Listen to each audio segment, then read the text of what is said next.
Hey, welcome to Go There on 4th. I'm Pastor Jason Barnett, the Dirt Path Pastor, here to recap Week 8 with you. This is a podcast about faith, football, and fantasy football. And man, it's been a wild day in the NFL. That's why it's so late for me getting on here. That and my other responsibilities have kept me running late today. Lots of crazy trades. Nyheim Hines to the Bills, and we got another running back in the deal, plus a late draft pick. Claypool to the Bears. I mean, all kinds of crazy trades out there. Wow, what a wild day. So let's just jump into recapping here what happened for Week 8. I've been making game picks all season long, and I was 58-49 coming into this week. I got really roughed up in Week 7. I got beat by my wife in picking the games. If you remember, she was a guest on the podcast.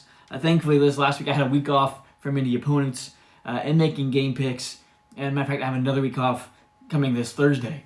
But let's jump right into my early game picks. Ravens versus the Buccaneers. I picked the Ravens to win this one. The Buccaneers just don't look right. And Lamar Jackson looked a little better this week, and they got the win over Tampa Bay. Broncos versus the Jaguars. I really thought, as bad as the Broncos have been playing on offense, I know the Broncos defense has been playing really well, but I thought the Jaguars would find some way to get this game done, to find a W in this, but it just didn't happen. The Broncos win. Wilson did look a little better. He did orchestrate some touchdown drives this time. However, I will say this, Wilson was 18 of 30 passing. That's just slightly better than 50%. So even though the Broncos won, I don't think that means their offense is fixed. And if you have Broncos players on your fantasy team, you know what I'm saying. It's not necessarily been a very productive year for you with them in your lineup. So, yes, the Broncos won. Does it mean anything going forward? Not really. Panthers versus the Falcons. Man, this was a crazy one. It ended up in overtime. It shouldn't have gone to overtime. It's a good reminder for all of us that you got to keep your head in the game, or at least your helmet on at the right moment. And DJ Moore, man, he cost the Panthers a win here. But the Falcons found a way to get it done in overtime, and they got the win. So I got that pick right. Bears versus the Cowboys. Pollard had 3 rushing touchdowns in this one. Cowboys win, but no, not really a surprise. And the Cowboys defense continues to just wreak havoc on opposing offenses. I don't think that's good. I think it's a trend that's going to continue. Dolphins versus the Lions, and I really thought I was going to get this pick wrong. The Dolphins trailed most of this game. The Lions dropped 27 points on them, even though they did allow 1 sack. But the Dolphins found enough to come back and win the game. Tua had 382 yards and 3 touchdowns in this comeback win. So I got that pick right. Cardinals versus the Vikings. I picked the Cardinals because really, if you go and look at the Vikings, who they faced on defense, the last good quarterback they faced was Jalen Hurts. And I'm including Aaron Rodgers. I'm not saying Aaron Rodgers isn't good, but the Packers' offense has not been this season. And so I thought, too, also with the Vikings giving up as many sacks as they've given up, and the Cardinals doing a pretty decent job of getting sacks for themselves. I thought that might give the Cardinals a slight edge. Boy, was I wrong. Although Mark Murray did have a good game, but it was not enough to get the Cardinals to win in this one. So the Vikings won that. I got that one wrong. Raiders versus the Saints. I did pick the Saints to win this one. I really did not like this matchup for the Raiders offense against the Saints defense. And I still think the Raiders are way too good of a team to have only won twice so far in the season. But this game did produce my favorite meme of the week so far, and it was a graphic that showed the fact that even though the Chargers and the Chiefs were on bye, they still scored as many points as the Las Vegas Raiders did. So the Saints got the win here, and I got this one right.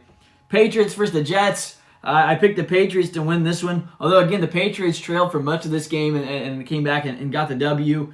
I couldn't see Bill Belichick dropping 2 in a row. And the Patriots found a way to get it done. Steelers versus the Eagles. It's hard to beat the Eagles when Jalen Hurts gets 4 touchdowns. And that's exactly what happened. So the Eagles got the W in this one. The Steelers defense, again, they don't look like the same defense without TJ Watt in there. Not sure exactly when he is coming back.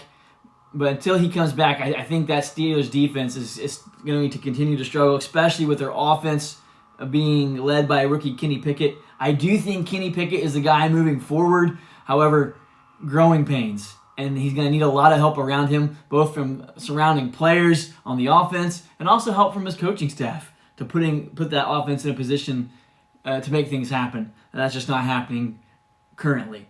But the Eagles got to win this one. I got it right. So I went 7-2 in the early games, and that's a good thing for me. I've been really struggling in these early games the last couple of weeks. So it was a good bounce back, and I finally got on track, especially in these early ones. All right, like I said, this is a podcast about faith, football, and fantasy football. And so I always like to take a few minutes and share a brief devotional with you. You know, I serve as a pastor, and I have conversations I interact with all kinds of people on a daily basis, on a weekly basis. And all of them are facing all kinds of different situations. And if there's one thing I've learned as a pastor is when you get people together, even if they love Jesus, there's going to be conflict that comes about out of that. And when conflict comes up, my first reaction is I want to jump in and try and solve and fix everything for everyone. I want to be able to sit down with people at the table, give them both solid advice, and also help them find ways to reconcile whatever strain there is in the relationship, and to be able to move forward in brotherly love like the scripture calls us to be unified as a body of believers. And even if the people aren't involved in church, I want to help them find some resolution to where they're happy and they are free from the things that they're struggling with, you know. But I've learned something. I can't solve everyone's problems. I can't make everything better for everyone. Matter of fact, one of the best lessons I ever learned was when I was a youth pastor. I got hired, and one of the first things the senior pastor told me there was, hey, Jason, if you want to be successful as a youth pastor, don't try and solve their problems for them. Sometimes they have to, part of your job is to teach them how to deal with conflict and how to resolve it themselves. And sometimes you do that by not jumping in. I'm sure I'm not the only one that has a tendency that wants to try and jump in and solve all the problems for everyone. Again, so many of us, we're not cold-hearted people. We have compassion, we have mercy, we want to offer grace, and we want to see other people genuinely succeed. But again, that's not always the way to help them succeed, is by solving all their problems for them. And there's a verse in Scripture I want to share with you. It comes from the book of Acts, and it's going to be in chapter 4. But kind of give you some context of what's going on in this verse. Peter and John, they're apostles of Jesus Christ. They were disciples that followed him. And now that they've been filled with the Holy Spirit, they have gone out into Jerusalem. This is after Jesus died and after Jesus' resurrection. And they are preaching the good news. And in chapter 3, you read about Peter and John healing a man who was crippled sitting in the temple. And that kind of opens up a preaching opportunity for them. But as a result of that preaching opportunity, they find themselves arrested, and they're standing before the Jewish Sanhedrin on charges, and they have to defend themselves. And Peter, when he speaks to this Jewish leadership council, he lets them know that they are the ones who crucified Jesus, that it was their decision to put Jesus to death, and Jesus was the Messiah who had come to rescue them, who had come to save them. Not just, they thought the Messiah, the Jews did that the Messiah was going to come and free them from the Romans, but Jesus actually came for a deeper purpose than that. And that was to free us as human beings from the sin in our lives by offering us forgiveness through the shedding of his blood, and also to free us from the human condition, which is this proneness to commit sin. So Jesus came to offer us a better way to live our lives. But Peter points out to these Jewish leaders that, hey, you're the reason that Jesus went to the cross. It was your scheming, it was your desire to put Jesus to death. Yes, Jesus had to die, but the Jewish leaders played a role in that because they rejected who Jesus really was. And at the end of his discourse with the Jewish Sanhedrin here, Peter says this in verse 12. He says, there is salvation in no one else, for there's no other name under heaven given to people by which we must be saved. Peter is telling the Sanhedrin that Jesus is the only way. Faith in Jesus is the only way to be saved from sin, to be saved from eternal punishment, right? Jesus offered us a better way to live our lives, and he offered us eternal life through faith in him. And Peter is pointing that out to him, and that only comes through faith in Jesus. And the reason I share this verse with you, and the way it connects with a need to solve everyone's problem is, you see, when we put our Superman cape on and try and jump in and make everything perfect, make everything right for everyone around us, trying to solve problems for them when they're actually not our problems. A lot of times the problems that we're trying to solve really have nothing to do with us, have no impact on our lives. And in many ways, they're not our business. The only reason we know about them is because someone has shared them with us. But when we put our Superman cape on and try and solve everything, we deny that person the opportunity to have a personal encounter with Jesus and be saved. Yes, we as Christians, we are called to love God and love others. And sometimes loving God by loving others is done by doing good works, by jumping in and doing what we can to improve something for someone.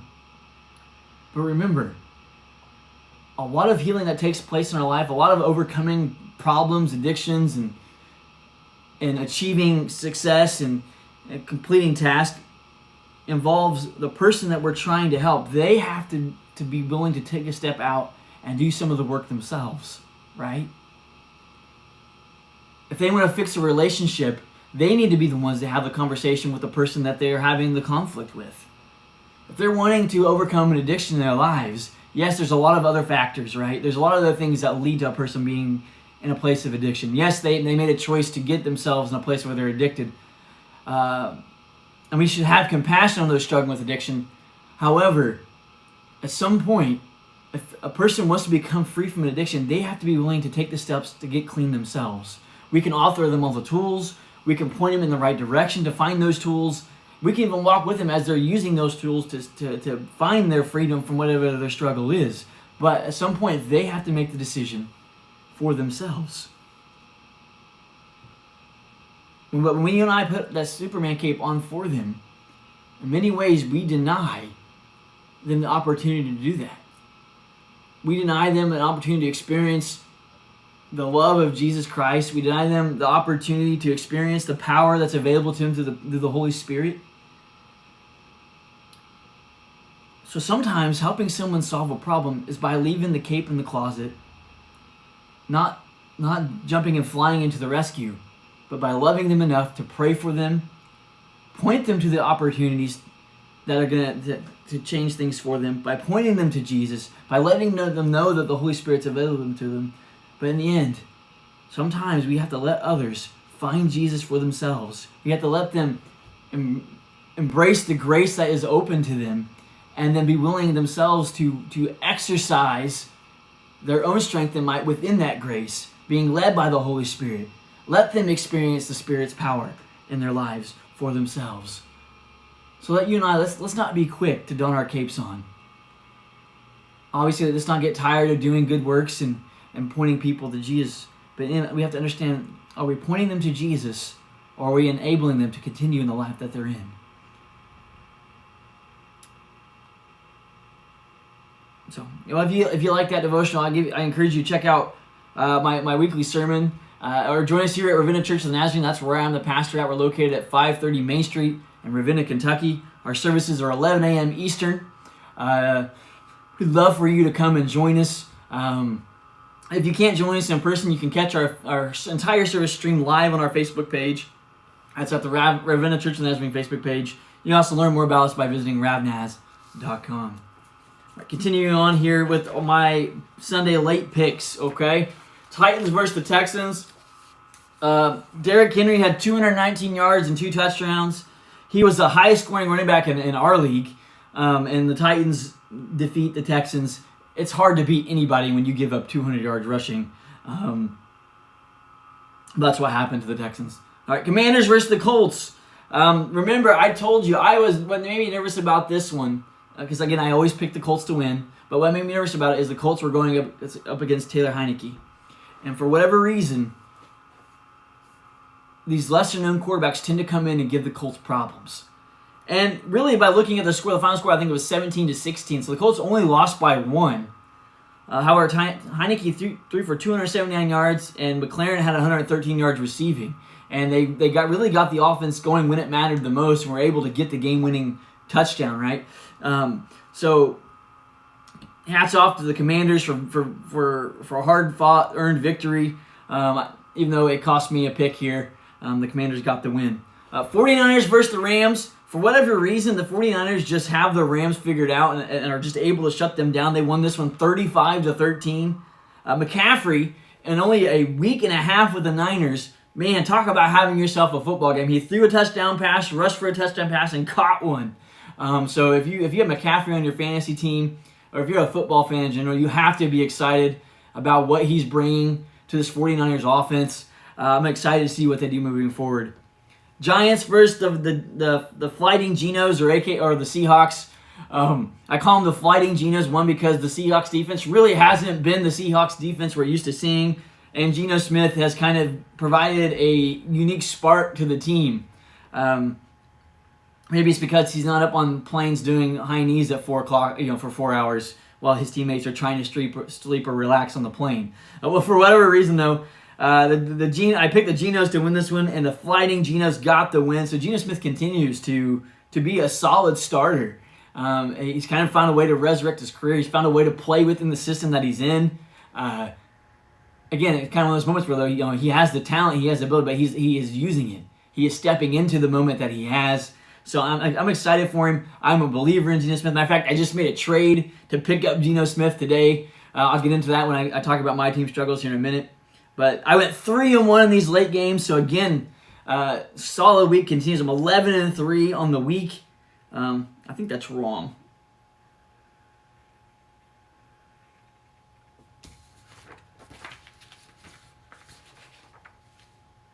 Yeah, I'm 10-3 on the week. Math is hard sometimes when you're dumb. All right, so I'm 10-3 on the week, but I'm at 68-52 on the season, so I'm pretty pumped about that. So heading into the primetime game, so that pretty good weekend of picking games for me. Now let me tell you about my team struggles, my fantasy team struggles. Some other thing I like to recap. It's the purpose of this podcast. I've been sharing with you my struggles with my team that don't be a suck up in a 12-team PPR league with some custom scoring that involves myself, some church folks, and some friends. I was 1-6 on the season coming into this game. I was facing off against Pastor Andy, who you may remember was a guest on the podcast very early in the season. And really, I was just playing for the love of the game and a little bit of pride, at least a little bit I have left. And so let me tell you who I had in my lineup, how they did, and maybe even a little bit what I'm having to think about moving forward. So at quarterback, I've had Derek Carr. Last week I went with Matt Ryan, and Matt Ryan actually had been putting up solid fantasy numbers, so I picked him up, even though I had really used Carr up to that point, but he was on a bye week. So I put Ryan in, and then he gets benched for Ellinger. So I put Carr in, even though I did not like this matchup against the Saints. I really didn't believe that the Raiders were going to struggle. Now, I am shocked by how much they struggled. Carr only put up 21 points for me. He only threw for 101 yards and an interception. So, again, Derek Carr, he's been so inconsistent on the season points-wise for me. I am definitely shopping for a quarterback. Or I have been shopping for a quarterback. That was kind of my thoughts coming out of this matchup. I did pick up Ellinger and put him on the bench kind of middle of last week. I'm still not quite ready to put him in the starting lineup. However, I did make a trade to pick up Geno Smith today because Geno Smith has been putting up pretty solid, consistent numbers. And really, at this point in the season, that's what I'm looking for. That's what I'm needing is just a solid outing for my quarterback every week to at least give me a fighting chance to win. And 21 points in my league, in a league that gives you partial points for completions, 21 points ain't going to cut it. So I'm definitely shopping for a QB moving this week. There'll definitely be a change when we come back together on Thursday. Running back one, I've been going with Austin Eckler, but again, the Chargers were on bye this week, so I was kind of in trouble. I went ahead and went with Michael Carter. Again, with Hall being out, I kind of thought, well, maybe Carter will see a few more carries, maybe you'll see a few more targets, and that certainly played out. He didn't have like a ton of yards rushing. He did have 26, and then he also had 4 catches for 35 yards. So in a PPR league, you get points for catches. I want to say he had like at least 7 targets too. I might be off on that, but 17 points. Not the best outing I ever had from him. He's usually in the 20s, closer to the 30 mark. But 17 points, that's better than single-digit points or no points. So I was pretty happy with that. My running back 2, I have Jamal Williams. And I was very concerned. I even listed this as a dilemma for me on Thursday because they were going against the Dolphins. But he had 50, and even with, and I was concerned not because of the defensive matchup so much, but I was concerned because the Lions were facing, or Swift was coming back. And Williams has benefited from Swift being away because Swift gets the majority of the carries. He's kind of the feature back, even though they do split time. But while that was a potential dilemma, Williams has been such a consistent point scorer for me, and getting so many touches in the red zone, I was hesitant to make a change, so I left him at the RB2 spot, and it paid off. While he only had 53 yards rushing, he still had 2 touchdowns. He had a couple catches, put up 32.9 points for me, so that was a solid week from Williams. So it turned out to be a wise decision, despite the concerns that were there. On the flip side, my receiver 1 was Tyreek Hill. I was absolutely excited about this matchup. I was so looking forward to it because the Lions defense has not been able to stop anyone all season. And Hill had 12 catches, 188 yards in this comeback win for the Dolphins. And he was a major part in that come from behind victory. My receiver 2 was Deontay Johnson. And I'll be honest, Deontay Johnson has been a point of frustration for me because the targets are there. He's getting consistently targeted in this offense. He had 9 targets again in this game. And he had a decent number of catches. He had 5, but it was only for 35 yards. And despite all of his catches, despite all of his targets, he still has no touchdowns heading into 9 weeks into the season. So that's a bit frustrating for me. And if you have him on your team, I'm sure you're frustrated as well. Again, him at the receiver 2 spot, that might not be something I continue with moving forward. At tight end, I had Dalton Schultz when I talked to you all last night. I was concerned because he's going against the Bears. The tight ends were ranked number 5 against opposing tight ends. But what was kind of swaying me and making me consider keeping Schultz in was that he was a safety blanket for Prescott. Now, I can't remember exactly what it was Saturday, but I got kind of spooked. I can't remember if he still had a question, it was listed as questionable, or if the fact that he was going up against a 5th-ranked defense kind of spooked me off of him. And I really needed to get a win. I really needed some solid points from the tight end, so I kind of chickened out. And I went with Smith Jr. from the Vikes. And that turned out to be a very poor decision because Smith only put up 7.2 points. A lot of that was due to the targets. And even though it was a low number of catches, the points per reception do help in that department. But it turned out to be dumb because Schultz played the game, put up 14 points. Yes, it's only 7 points, but as most of you know, sometimes that 7 points is all the difference in the game, in your fantasy matchup. So that was a dumb move on my part. Again, usually I'm not that way. Usually if I set my lineup on Thursday, I don't change it moving into the weekend. But I've been dealing with a lot of injuries, and when you're on a losing streak, you kind of begin to question everything, question yourself, and you're trying to do anything to win, like the Colts did by firing Marcus Brady, even though he's not the one who calls the plays. But you get what I'm saying. You're trying to at least do something to make yourself feel like you're trying to win the game. So that's kind of what I did there with Schultz, even though it backfired in my face. At my flex, I had James Conner when I talked to you as well. And again, he was going against the Vikings. I had him at the flex, but again, he was listed as questionable. He hasn't played the last 2 games, and it turned out to be a good decision to take him out. I don't think he played again in this one. I think he set this one out as well. But I did pick up Deontay Foreman. Remember, I kind of had him as I was trying to debate whether to start him at one of my running back spots or to start him here in the flex. And boy, did it work out. He scored 57.9 points in our league. He had 118 yards rushing for 3 touchdowns. Great pickup from my part.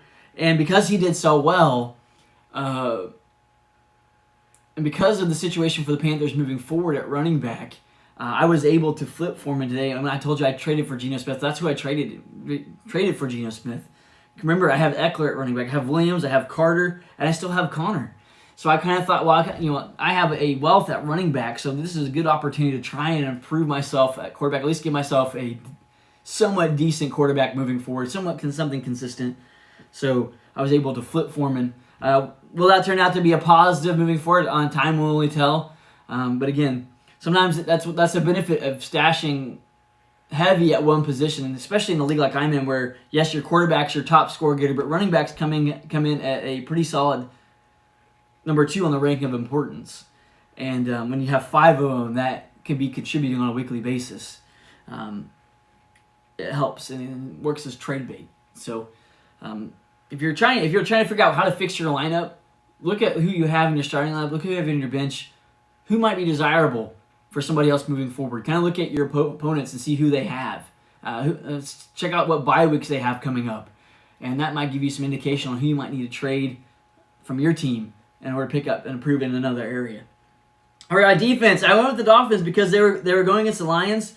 And again, I had shared that there was only one game on the season where when the Lions didn't allow a sack, and only one game where they didn't have a turnover. Now those 2 games weren't the same game. While the Dolphins did get 1 sack, they gave up 27 points. They only gave me 6 points. So again, that's a low output for a defense. But then again, anytime a defense scores you above 0, I guess you did okay. It wasn't the double digits I was hoping for. But sometimes, again, when you stream defenses, that's what I do. You're playing the matchups. You're just trying to put yourself in a position to get the most points you can based on the matchups that you see at the time. I didn't really... so the Dolphins kind of let me down, but I've had them 2 weeks in a row now. We'll see moving forward. I'm not sure who they play this week. I haven't really looked ahead to that yet, but we'll see what happens. Now, at kicker, I had Jason Myers. Remember, my team's called Don't Be a Suck-Up. They were named after Ryan Suckup. I finally dropped him because the Bucs' offense has been doing so poorly this season.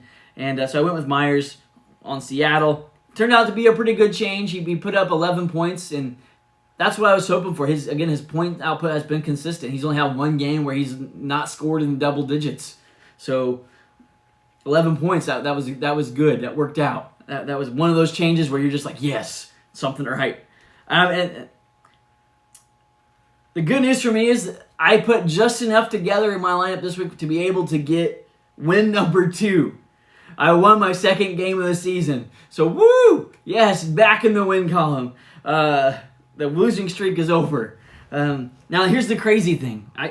Thursday I was lamenting the fact that, I'm just playing for pride at this point. Playoffs kind of are a distant hope, and I'll be honest, my playoff chances are still very slim. Because if you look at my schedule moving forward, I'm playing the only undefeated team in our league here in a few weeks. I have them left. I'm playing against my wife's team, which is sitting at 6-2. I'm playing the best team in our league, who's also at 6-2. He's had 2 losses, but he's the highest scoring person. He's a division opponent who's already beat me once, so I have to face off against him again. So I have those 3 people to look forward to. Thankfully, they're not all in a row, but those are 3 tough matchups fantasy football-wise for me. But here is the good news, and this is crazy. Currently, in our fantasy football league of 12 teams, there are 4 teams at 3-5. So they're just 1 game ahead of me. There are 2 teams at 4-4. And because the way our playoffs are formatted, 7 teams make the playoffs. The best team gets a bye, and then there's 5 teams that don't qualify. So I still have a slim chance to make the playoffs. I need to win out, even though I have this tough schedule moving forward. But there is hope. So I'm going to cling to that hope and do everything I can to see if I can somehow miraculously find a way to get in there. So, all right. That's my team struggles. How'd your team do? What are your struggles moving into Week 9? I'd love to hear from you. There's all kinds of different ways to contact me. You can contact me through the Dirt Path page on Facebook. You can go to the dirtpathsermonpodcast.com and use the contact form there. You can find me on Twitter. You can find me on Instagram. And shoot me a message that way. And if you have questions or wrestling through something, I'd love to hear from you. All right, let's move on to my picks for the primetime games. I picked the Packers versus the Bills. I picked the Bills. Let's be honest, the Bills are the team to beat this year. Even though Colin Cowherd, he's making some good points the last couple of days that they really can't run the ball, and they're completely dependent on Josh Allen. But in this game against the Packers, the Bills never looked threatened to me. Although I will say this, late in that game, that's when the Packers scored that touchdown pass from Rodgers. I can't remember who he threw to now. But as I was watching that game in the fourth quarter, and as the Packers went into that no-huddle, hurry-up offense, I do think some options may be emerging in the passing game for Rodgers moving forward. So if you have Rodgers as your quarterback, maybe some of the Packers receivers on your roster, I do think there is hope moving forward for that offense. So don't give up on them quite yet, although I'm sure it's difficult to keep believing from what we've seen so far. But I think there's reason to hope. But I picked the Bills to win. The Bills won. Bengals versus the Browns. Man, I don't think anybody, unless you're a diehard Cleveland fan, picked the Browns to win this one. But I guess looking back on it, it does make sense. The Bengals really have not been able to do a very good job of protecting Burrows. They have not done a very good job of even really blocking for the rushing game either. And then now Jamar Chase was out of the game. He was injured. So you take away the top receiving threat. So I guess there was a lot of question marks moving this game that I kind of ignored. And maybe a lot of us ignored when we picked the Bengals to win this one. But again, they were playing the Browns, and they're playing the Browns in prime time. But that Browns defense, they had 5 sacks, a fumble recovery, and interception. Chubb played like a beast. And so the Browns found a way to get the W. And I'm really not surprised. I know there's a lot of chatter about Kareem Hunt getting traded before the deadline. I'm not super shocked that he didn't. Because in the back of my mind is, if you have this two-headed monster in the backfield with that offensive line that the Browns have, and then you're thinking about Watson possibly coming back here in a couple weeks in a division where no one is really running away with it right now. Yes, I think the Ravens are the kind of a team to beat right now, but again, I don't think the Ravens are the best team in the division. I still think the Bengals are, even though they just lost this one. And even now that might be throwing the question a little bit with some of with the Jamar Chase situation and what we just saw. But I still think the Bengals are the best team in that division currently. But think about that. You have Kareem Hunt and Nick Chubb's in the backfield. Amari Cooper is starting to get it going at the receiver spot, even though he threw an interception. But he's not going to throw passes every week. So maybe the Browns aren't out of it yet. Maybe they're going to make some noise here in the back half of the season. Time will tell. All right, like I said, there's all kinds of ways to contact me. I'd love to hear from you. Be sure to check out my other podcast, the Dirt Pass Sermon Podcast. You can find it on all the major podcasting apps. That's my weekly sermon here at Ravenna Church of the Nazarene. So if you can't join us in person, if you can't catch the live stream, you can find my sermon there on the Dirt Path Sermon Podcast each week. You can also find me on TikTok. I'm the Dirt Path Pastor. I share daily devotional videos. Be sure to check those out. And one other thing, I just started a Patreon account. I encourage you to become a member and join that. You'll get some quotes and things that I'm wrestling through during my sermon prep time. I'll share some verses with you. I'll share some funny blooper videos from behind the scenes of the devotional videos. And I plan to start doing some reaction videos to what's happening in the NFL and in certain games.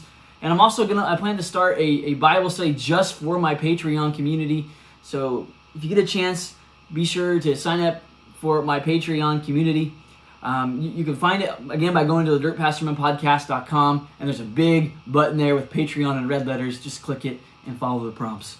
All right, well, we'll be back together on Thursday. Until then, happy fantasy football.